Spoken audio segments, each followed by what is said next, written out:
Hey guys, and welcome to one of my favorite games ever created in like the entire world. Holy shit, I love this.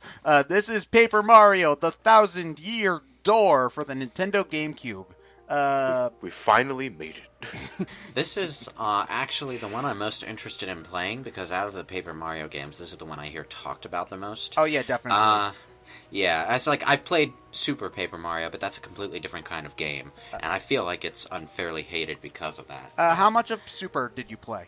Uh, Enough to know that I didn't quite have the time to deal with its extremely long cutscenes at that moment, and I wound up getting sidetracked and never got into it. But I really want to play through that game at some point because I enjoyed it. Super Paper Mario, love that game's story and writing. The cutscenes do go a little bit long, I understand. The gameplay can get a little bit dull, I will say, but this Paper Mario: The Thousand Year Door. There's a reason why this is the most talked about. One, I love the original Paper Mario. It's one of the first games I truly loved. This is just an improvement on that in every way possible, in my opinion. It is it's a masterpiece in my Well, eyes. I can already tell graphically just by looking at this book sequence that we're well past the point where Paper Mario's paper gimmick was a cover-up for primitive graphics, and now it's just going to look gorgeous all the way through. Oh no, this game's graphics have aged great. Partially because they go for a very distinct style, and when it comes to GameCube games, it's the games that go for. This is, I think, GameCube PS2. This is around the point where you could actually have an art style that is very distinctive and unique, and you see it not just in Paper Mario, but in Wind Waker and Okami are the other big examples. Yeah, you know what's funny? The GameCube has a thing with that. It's like a lot of its game library has just aged better than the Wii. Graphically, yes, definitely. Yeah, graphically is mostly what I mean. Although in gameplay-wise, often as well, because, well, the Wii's controller is just weird. Yeah, well, that's a Depends on the game, honestly. Yeah, it's a different argument entirely. Yeah. I see there's some, like, extra 3D layering on the paper sprites. Yeah, the thing is that the Paper Mario sprites aren't technically sprites. They're 3D models slapped together. Really flat 3D models. Yeah, it's kind of like Game & Watch in Smash Brothers, actually. They're really flat 3D models kind of jumbled together to make sprites. Yeah, so it's like if you ever had like a flat little rubber design of a character for a keychain. Oh yeah, I know what you're talking about. Pretty much, yeah. And it honestly, the pun totally intended here. It does give a lot of depth to the character designs as well, because they're flat, but they also look like flat. Like your puns are paper thin. oh, John. Of course, they're programmed to always face the camera. Yeah. Well, yes. They actually, this scene right here. This is really the only time we get like a tilted view of anything. So this is really the only time we see something like this. Most of the time, this straight-on perspective is what we're seeing the game from. Yeah. Yeah. Actually, This. No, go ahead, say it. I was just gonna say this intro sequence. When I first played the game, I skipped it, so I didn't even really I didn't really watch it until like a good 5 years after I played the game. So, I'm going to get so immersed. What is this story shit? I want to play the game. yeah. Okay, so who are our playable characters in this one? Is it Mario plus original party members again? Yes, or... that's basically the Paper Mario standard, really. You can see the top file there is. I think I deleted my personal Let's Play file, and you can see my brother's to the right. Actually, I love the fucking title screen music though. It's so bouncy and fun. It's great. Yeah, I love it just for the first few seconds where it just ramps up and it just gets all bombastic and shit. But 2004, this game came to me at such the prime time for me, because 2004, it was like I was in 11th grade at this point in time. Well, 10th grade going into 11th grade. I was 11 years old. I was all over my GameCube at that time because I had just gotten it about a year before. Played the hell out of Smash Brothers. Played the hell out of Metroid Prime. I was just all about the GameCube at that time. And I've already had experience with Paper Mario. I may have mentioned this during our Paper Mario commentary, but that was via emulator, and it didn't hold my interest for very long, admittedly. I've gone back to it since then and played it, but Thousand Year Door was recommended to me, and I was like, okay, I can give it another shot. Why not? I can go for another RPG. And yeah, it was during the summertime when I was playing this game, and I could not put it down for the whole week. I beat this game in a week. Oh, wow. It was the only thing I played for the entire, because I just loved where it was going. I love the writing. I love the way it looks. The battle system's great. This is pretty much the complete package for a Mario RPG. And, we're jumping the gun tremendously by what we think about it now, but it really, in my opinion, I can argue maybe some instances for Mario and Luigi Superstar Saga and Dream Team, but Thousand Year Door is it. Like, this is the Mario RPG.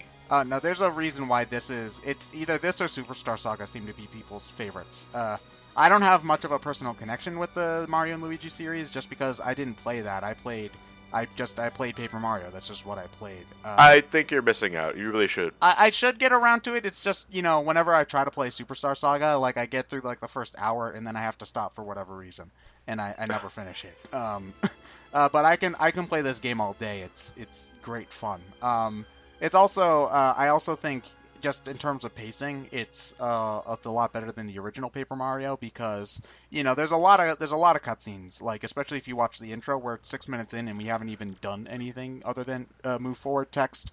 But once you actually start playing, the prologue in this game is a lot better structured than the prologue in the original Paper Mario, which we'll be seeing very shortly. A question I did wanted to ask, going into that actually, is like, what is your tolerance level for inactivity at the beginning of an RPG? Well, this game's definitely better than the Super Paper Mario because I think that's like a half an hour.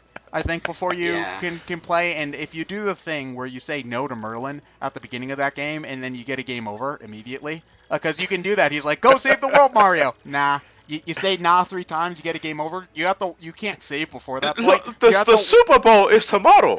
You have to watch that entire opening cutscene all over again.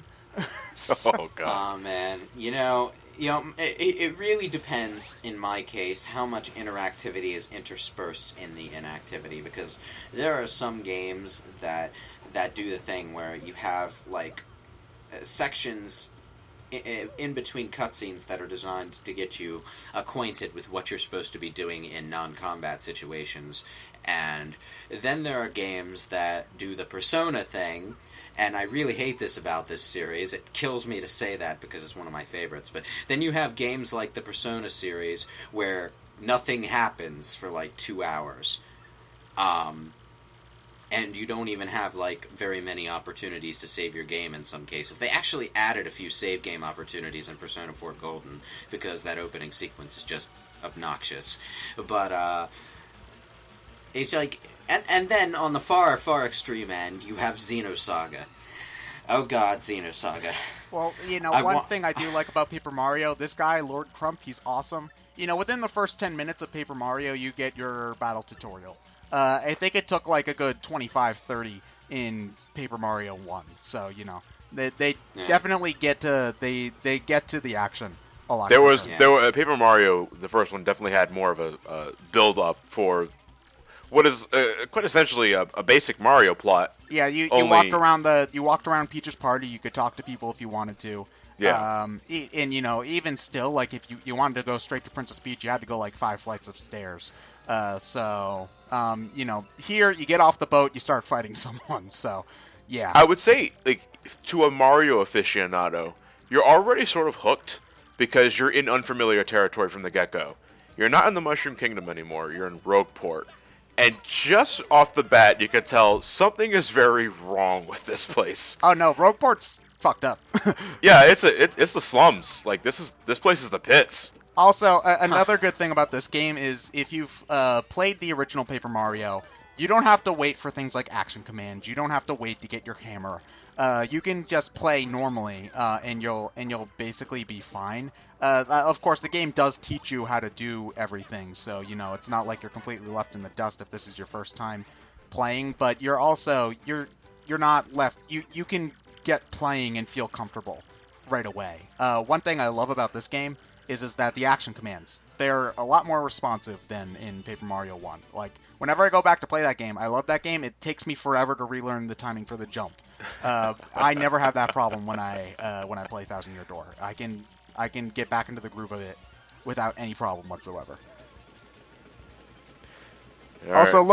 look at how impressive we are with all of these. They do this so many times in this game. But when you play the game on a higher res TV, you can tell that they're lower res. They're not so much lower res. They're more like they're packed sprites. It's a technique you'd use in any sort of thing that utilizes 2D sprites. But yeah, it's technically like chunks of model that are just plastered through the left. Like those are not all individual sprites. But this game loves doing it. You know, it's just, but that was like the GameCube back then. You know, we got this concept of Pikmin. Let's just do it all over the fucking place. You know, people love lots of little things, right? Look at the model, and I mean, it is pretty funny that they dogpile you and you just walk. Just walk out. Yeah. Wait, but guys, I should stress, we're about 11 minutes in, and I don't think Ryan has said a single goddamn thing just yet. You guys never give me an opening. You interrupt us. You go right ahead, buddy. You're as part of the channel just as much as we are. What's I'll try to be more aggressive going Oh, forward. slow down there, buddy. Okay, well, when did you first play the game? Did you get it right away, right at launch, or did you... I think I got it a year after it came out. Okay, because this was, for me, I got this as a Christmas present. It was killing me that I couldn't get it, because I think it came out around October. It killed me that I had to wait that long, but I didn't get an allowance as a kid, so I couldn't buy it. Unfortunately, I had to wait. So you played the it about a year Pianta Mafia later? in the background. Yeah, the pinantas in the background. Secret Agent Pin. No, they're the mafia. There's this whole subplot. One thing I love about Rogueport is it really feels like a living, breathing place. The dialogue changes all the time. There's tons of side quests. There's this whole gang war between the Piantas and I think the Ruccos. And it's great that one of the first things you see in the game is a mob. We just witnessed the G-rated mob hit.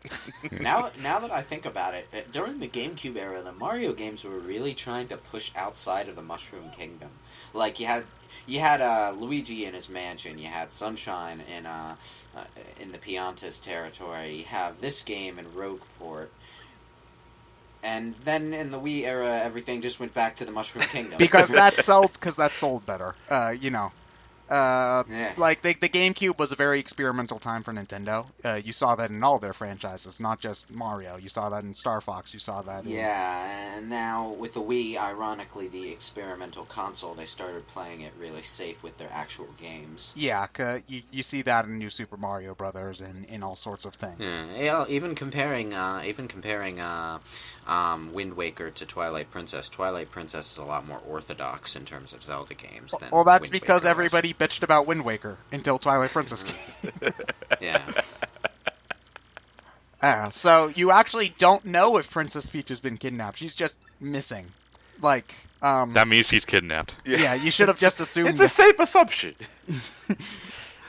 Well, they're being optimistic and all. Dude, like, if it wasn't obvious from, like, the derelict-looking cobblestone and the brick houses and the graffiti, there's a fucking noose in the center of the town.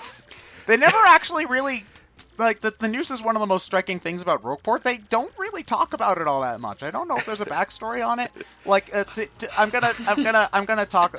Say right now. I wonder if anyone who lives in this town even knows what it is. It's just this rope that's sitting in the middle of the town square, swinging in the breeze. What's it for? Do I Who pull put it? there? Does it It's flush a some mystery sort of to ancient everyone. toilet? There's a shocking amount of backstory to Rogueport, which I'll get into when we talk more about the finer details of the plot, because I don't want to spoil anything.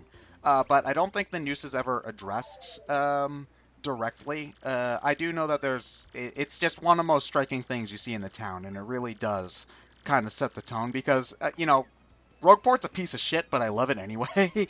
Like, you do learn to love this town. Oh, and, like, right here, you get cranky old chef ladies. Because, in Paper Mario 1, Taste Tea, who was the girl who cooked your food, was really sweet and nice, and she'd do everything for you. This is Zesty, who cooks your food, and she's a grumpy old kind of bitch. Really. She has a zesty personality. Yeah. And you basically have to do this. Like, you walk to the left trying to go to the west side of town. She's trying to find her contact lens. No matter what you do, you always step on it. Yeah, you can't wait it out. I was curious at one point. I left the game running for 20 minutes just to see if anything would happen. And no, you have to move. You can either move left, right, or you can jump, and you'll land directly on the contacts. Oh man. And then she won't let you go into the west side of town until you buy it, which I don't think you can do until before chapter 3. So we were only restricted to the even shittier parts of town, which are Rogueport Center and East Rogueport. It's like, you there. You're the person that set up my contact. No, I'm not. Well, that's a more creative way of blocking your access from a new part of the game than, oh, I didn't have my coffee this morning. Let's lay in the middle of the road right here. Well, no, it's to be honest, even when it comes to Pokemon, that's even better. That's better than the dancing guys from Pokemon Black and White. Okay. No, the line is literally, we dance for our season. We're dancing here for no reason, and they're lined up in front of one of the route gates. That'll allow you to go for. I could get you arrested for that, dude. Move out of the way. Obstruction of justice. Yeah. So. Oh, we're at the fucking end of the part. Yeah, next time we'll be doing a lot more exploration of Rogueport. This is one of my favorite hub towns in any game ever, so... unfortunately, I won't be able to show off, like, all of the dialogue, because there's a lot of it, and we'd be here forever, but I do try to show off the most interesting things, so... This playthrough is already how long? 54 parts. There you go. Wait, and the adventure has just begun. Wait, hold on. Yeah, 54. So 10 parts shorter than my personal LP. Woo. Hooray.